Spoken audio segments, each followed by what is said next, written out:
ตอนนี้คอยอยู่สถานที่ท่องเที่ยวขัวสีฟ้าทำนางฟ้าทำนอนตัวนี้จะเป็นบริเวณที่เราข้ามขัวมากะสิเจอประมาณนี้ตอนนี้ค่อยกำลังซีขึ้นไปจุดชมวิวอยู่เทิงทำนอนซึ่งเป็นบอนจุดชมวิวใหม่ที่หากระเฮ็ดขึ้นมาและภาพบรรยากาศของมันกะสีสวยงามบ่แพ้บอนอื่นๆอยู่ในวังเวียงคือกันที่เราขึ้นไปทำกันเลยทางเข้าจะอยู่ข้างๆกับ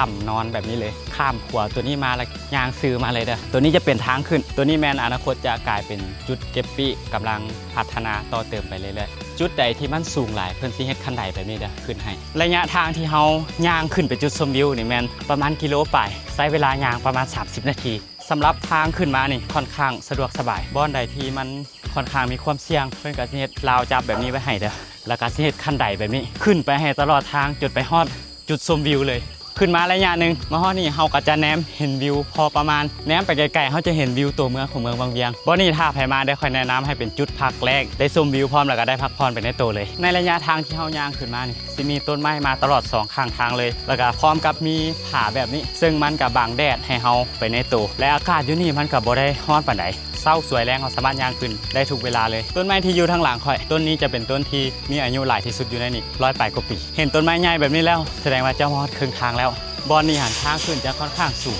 แต่ว่าเพิ่นเฮ็ดคันไดแบบนี้เป็นไงจุดนี้ก็ถือว่าสูงอยู่แต่ว่ามันสบายกันย้อนว่ามีคันไดถ้าเจ้าย่างขึ้นมาเห็นต้นไม้ตัวนี้ชื่อว่าต้นแขกบารมีมาฮอดจุดนี้แมนถือว่าเป็นจุดพักจุดที่2ใครอยากขึ้นมานั่งพักผ่อนแบบค่อยนี่ก็ได้คือกันหรือว่าที่นั่งตามแคมทางก็ได้แต่ว่าอยู่นี่จะเย็นกว่าได้เพราะว่าค่อนข้างมีลมลวงมาอยู่นี่ชมวิวจะบ่ค่อยได้ปานใดเพราะมันมีต้นไม้ตันทางหลังค่อยตัวนั้นจะเป็นทางเขาย่างขึ้นไปต่อย่างขึ้นมานี่สะอ่อนอีหลีมีแต่ต้นไม้ใหญ่แบบนี้ย่างเทิงก็มีแต่ต้นไม้ใหญ่ถามว่าย่างขึ้นมานี่ร้อนบ่ร้อนแต่ว่าอากาศมันบ่ร้อนอากาศมันจะซุ่มเย็นเป็นธรรมชาติที่อุดมสมบูรณ์ขนาดมันร้อนก็ย้อนว่าอุณหภูมิในร่างกายของเขามันสูงขึ้นก็พอดีซ้ำย่างออกกำลังกายแล้วก็ได้โบนัสคือชมวิวพร้อมมาฮอดจุดนี้เจ้าแนมเบิ้งข้างหลังค่อยเห็นบ่หินเรียงรายกันงามขนาดถือว่าเป็นบ่อนพักจุดที่3เด้อว้าวมาฮอดนี่งามขนาดเดี๋ยวบางนี้ก็พอเห็นวิวอยู่สวรรค์น้ำหินนี่งามได้มันตั้งเรียงรายกันคล้ายๆคือแบบหินน้ำนอนะงามดีเอาความจริงเลยมาฮอดนี่ค่อยก็ว่างามแล้วนี่แหละภาพระหว่างทางก็สวยงามบ่แพ้ปลายทางคือกันหลังจากที่ย่างขึ้นภูมาโดนบัดนี้ฮอดบอนลงละ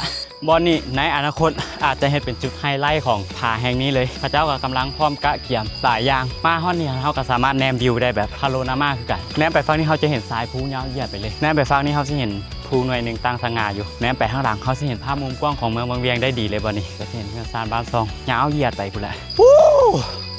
บอนนี่คือจุดชมวิวที่งามที่สุดเลย500 เมตร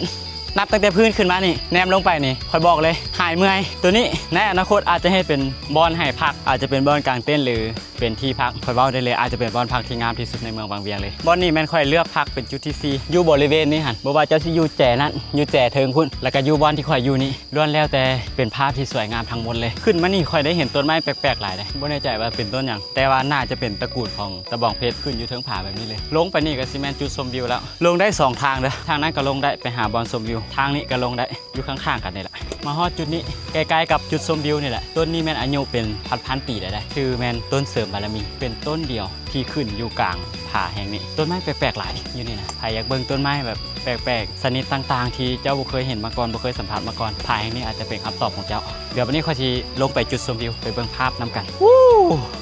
ในที่สุดก็มาฮอดบอนจุดชมวิวละบอนนี่คือจุดชมวิวที่พวกเขาย่างกันขึ้นมาประมาณ30 นาทีมาฮอดจุดชมวิวแล้วพวกเจ้าเบิ่งมาฮอดนี่หันแม่นเจ้าสิได้เห็นทั้งต้นไม้นานาพันธุ์น้อยใหญ่ต้นไม้แปลกๆต้นไม้ที่เจ้าบ่เคยเห็นเจ้าอาจจะได้เห็นอยู่นี่พร้อมกับวิวมุมใหม่ๆของเมืองบางเวียงที่เจ้าอาจจะบ่เคยเห็นอยู่บอนอื่นมาก่อนบอนนี่จะเป็นบอนนั่นที่ให้เจ้าได้มาเบิ่งวิวแบบนี้บอนที่ข่อยจะพาเจ้าย่างลงไปลงบอนนี่จะเป็นบอนเสี่ยวที่สุดมันจะยืนออกไปกายหน้าผาออกไปเวลาเฮามายืนอยู่นี่ก็เฮ็ดเอาขาสั่นคือกันได้แนมลงไปความสูง500 เมตรแนมไปเบิ่งนี่เจ้าสิเห็นสายภูสายผาเลี้ยนไปฝั่งนี้เจ้าสิเห็นภาพบรรยากาศของตัวเมืองวังเวียงทั่วเมืองวังเวียงเลยเป็นภาพที่สวยงามเอหลีเมืองวังเวียงเมืองสวยงามเมืองแห่งการท่องเที่ยว